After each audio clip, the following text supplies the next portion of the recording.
I've made a bit of a mess, so I'm going to do my intro here. This is the first Bubsy game for the Mega Drive. Looking at the back of the box here, it does look like they've put a sticker on, but that isn't a sticker, that is just part of the picture.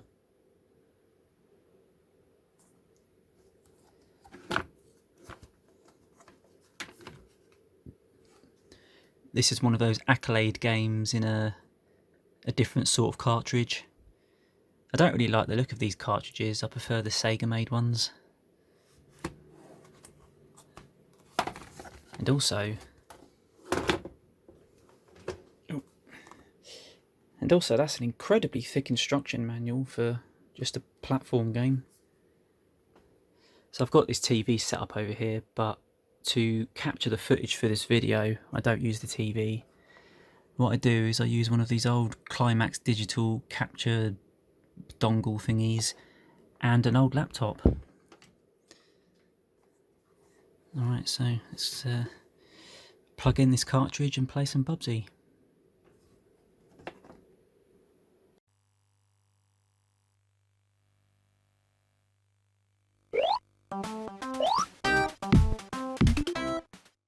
There he is with his big cheeky grin on his face.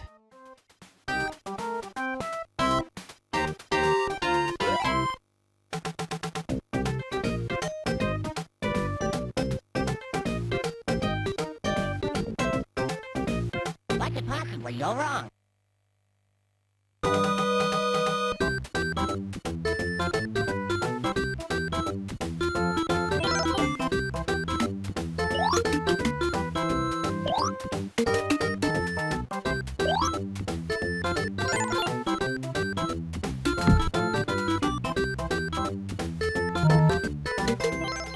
Oh god, I nearly died there already. So right at the start here, most of those enemies don't really move. Most of the time you land your jumps quite well, but there are times where you just miss it slightly. The game does make you slide down ramps quite aggressively as well, so the controls can be quite tricky. And there's also this weird sort of inertia once you start jumping.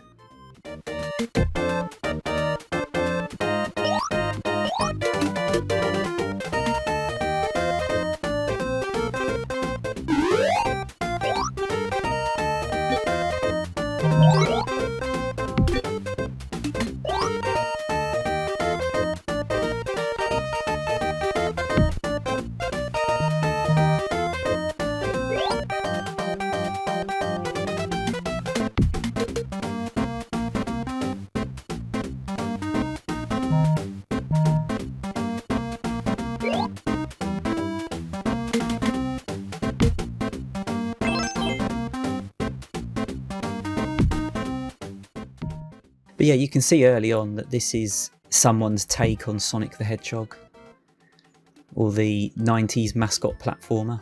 It's got the jolly music, the bright colours, collectibles and all that sort of thing.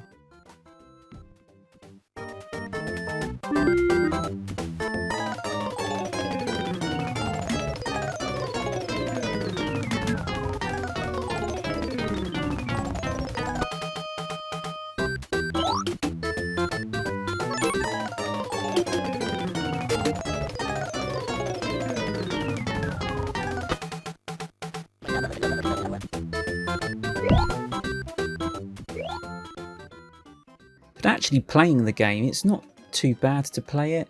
I did rent this years ago from Blockbuster Video. I do remember that I didn't like it back then. And one of the biggest problems with it was that you would far too easily just run into trouble. And you know, in a weird sort of way, I think they designed it like that.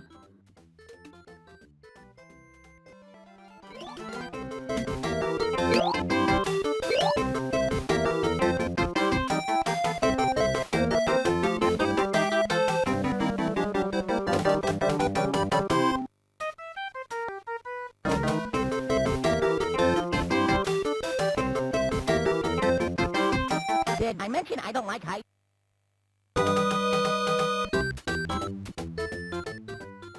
So you can see already I have 12 lives, 13 lives. So I think what they did is that they created a character and they wanted to have a character with a lot of personality. So they gave him all these sound bites and death animations. So I think what they wanted was for the player to die quite a lot, so you'd see all the death animations and hear the speech.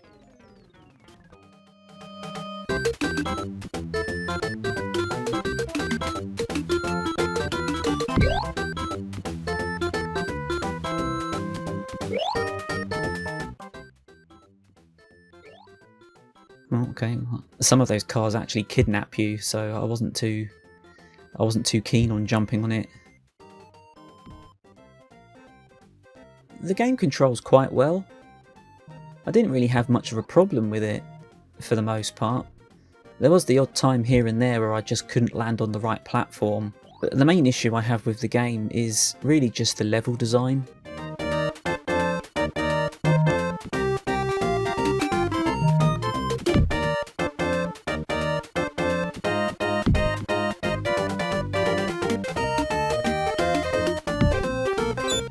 I actually thought I died there.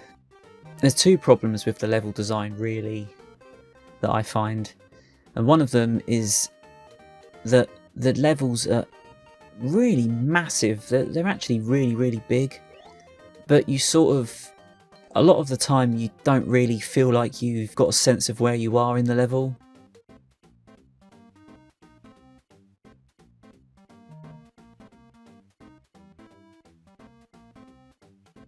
Right, so this is an example of the bad level design that I talk about.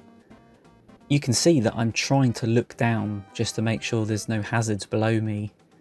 And then when I fall off or jump off, it's just instant death. And you can see even if I had landed on those round logs, I probably would have slipped off them anyway. So they've got this character that runs quite fast. He only takes one hit to kill, and you've got all these obstacles that sometimes come out of nowhere. They sort of fixed that issue with Bubsy 2. I used to have a copy of Bubsy 2, and I do remember that they had an extra hit you could collect in the form of a plaster or a band-aid.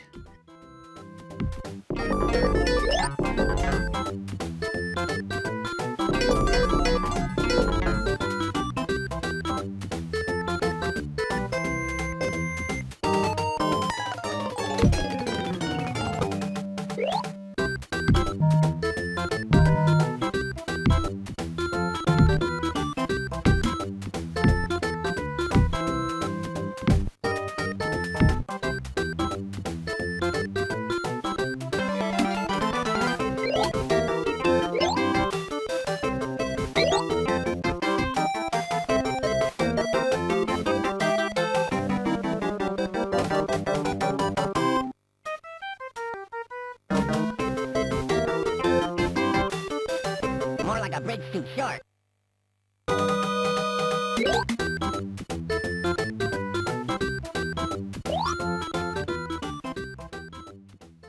But it is a little bit of a problem when you've got incredibly colourful levels with very colourful collectibles, and then you might just get the odd projectile coming out of nowhere, and you just don't see it. Oh god, look at that. Yeah, so this level gave me a lot of trouble earlier on. Not during this recording, but I played this a little bit beforehand, and I died about 10 times on this level by just falling in the water. Sometimes you land on safe ground, and sometimes you just land in the water. And it could be from just mistiming a jump somewhere.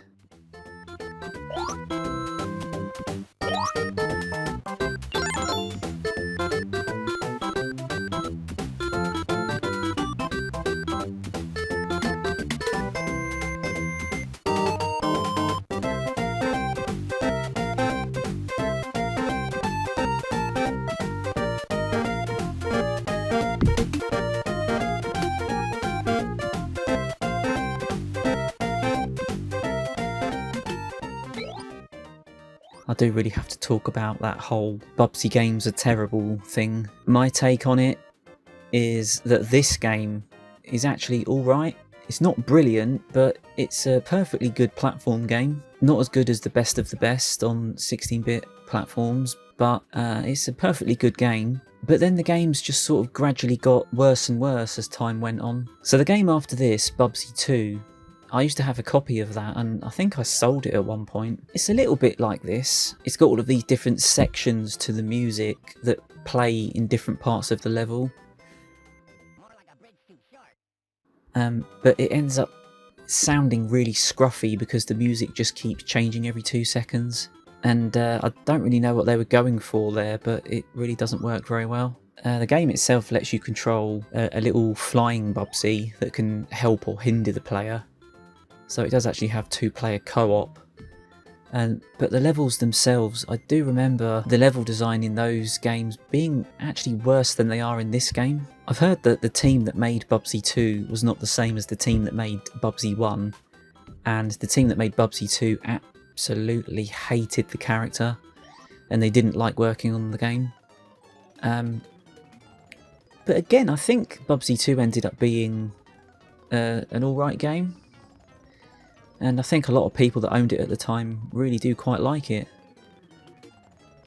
The level design in Bubsy 2 is a lot more mazy than it is in this one.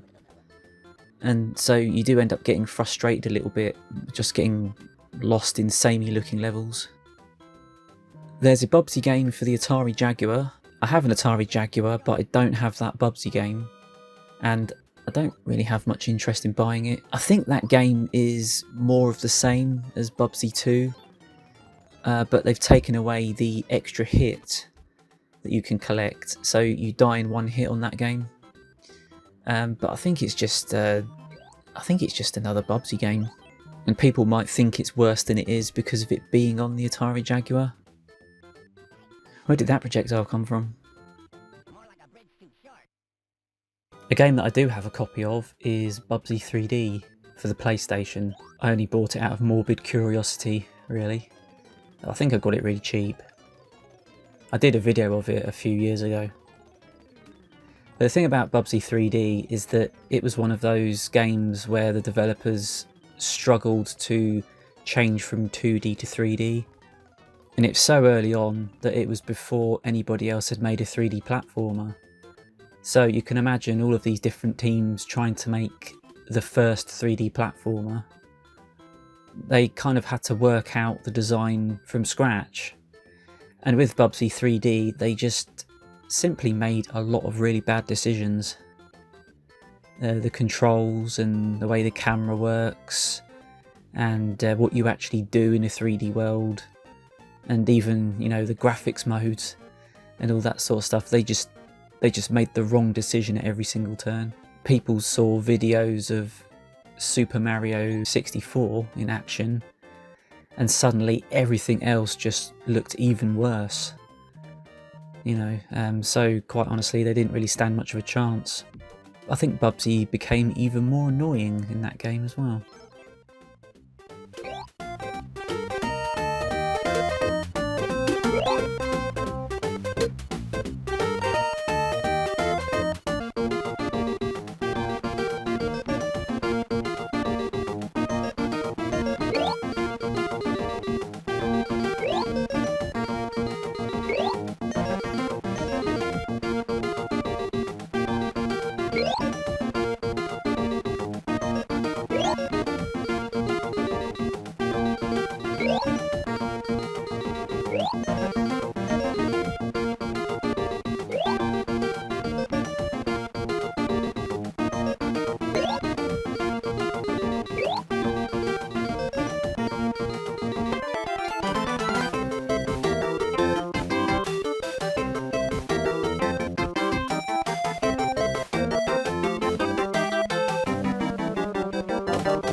Another thing people criticise Bubsy for quite a lot is his annoying personality. In these 16-bit platformers, you know, he doesn't talk all the time, and he's not really trying to crack jokes at you 24/7, so, you know,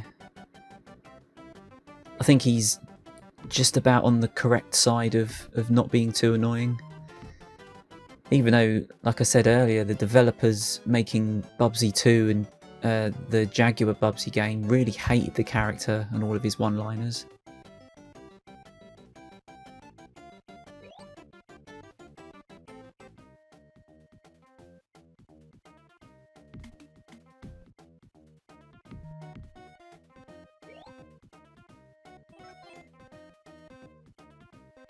You know, I had the choice to get this for either the Mega Drive or the Super Nintendo, because that's the two machines that it was released on. But I always just sort of go for the Mega Drive version of a game if it's on both consoles. And I think it might be because I had the Mega Drive back in the 90s that I have an affinity for the Mega Drive. My go-to machines is usually my Amstrad CPC or my Sega Mega Drive if I'm not making a video of something. And that's pretty much just how it is.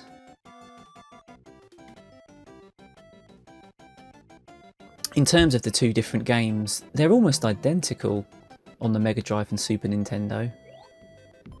And you'd sort of expect the Super Nintendo game to at least have a few more colours on screen or something, but the two games are almost identical. I think the only real difference is that the music in the Mega Drive game just does get a tad irritating after a while when you hear it again and again, and the Super Nintendo version is a little bit easier on the ears, but for some reason they do use a huge amount of reverb on it for some reason.